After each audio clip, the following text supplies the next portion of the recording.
દેશમાં નક્ષત્રના ચોમાસાએ સમય પહેલા પ્રવેશ કરી દક્ષિણ ભારતમાં ભારે તોફાન મચાવ્યું હતું. હવે પૂર્વોત્તર ભારતમાં વરસાદે વિનાશ કર્યો છે. મિઝોરમ, અસમ, મણિપુરથી લઈને ત્રિપુરા અને અરુણાચલ પ્રદેશ સુધીના રાજ્યોમાં વરસાદના કારણે ક્યાંક ભૂસ્ખલન થયું છે તો ક્યાંક ફ્લેશ ફ્લડ આવ્યું છે. આ વિસ્તારમાં વરસાદ સંબંધિત ઘટનાઓના કારણે 19 લોકોના મોત નીપજ્યા છે.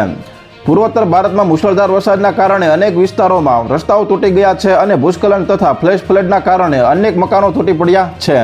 જેના પગલે 12,000થી વધુ લોકો અસરગ્રસ્ત થયા છે અને સેંકડો લોકો વિવિધ સ્થળો પર ફસાયા હોવાની આશંકા છે. હવામાન વિભાગે આગામી દિવસોમાં વધુ ભયાનક વરસાદની ચેતવણી આપી છે. અરુણાચલ પ્રદેશમાં ભૂસ્ખલનના કારણે 9 લોકોએ જીવ ગુમાવ્યા છે. રાજ્યના અનેક ભાગોમાં પૂરની સ્થિતિ સર્જાઈ છે.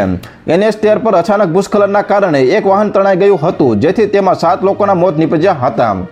સરકારે લોકોને રાતના સમયે પ્રવાસ નહીં કરવા સલાહ આપી છે. ત્રિપુરામાં પણ મુશળધાર વરસાદ અને આંધીના કારણે અનેક ઘરોને નુકસાન થયું હતું. અગરતાલામાં હાવડા નદીનું જળસ્તર સતત વધી રહ્યું છે. ત્રિપુરામાં એક વ્યક્તિનું ડૂબી જવાથી મોત થયું હોવાના સમાચાર છે.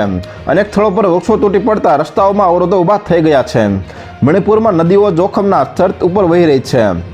ઇમ્ફાલ પૂર્વમાં અનેક વિસ્તાર પૂરના પાણીમાં ડૂબી ગયા છે. ઇમ્ફાલના પશ્ચિમ જિલ્લામાં 197.8 મીમી વરસાદ નોંધાયો હતો. તો હાલ ત્યાર માટે આટલું મિત્રો. ફરી મળીએ નવી અપડેટ સાથે. તે પહેલા વિડીયોને લાઇક કરી ઓનલી ગુજરાત ન્યૂઝ ચેનલને સબસ્ક્રાઇબ કરી દો અને પાછળ આવેલું બેલ આઇકન પણ દબાવી દો, જેથી તમને નવી નવી ખબરો મળતી રહે.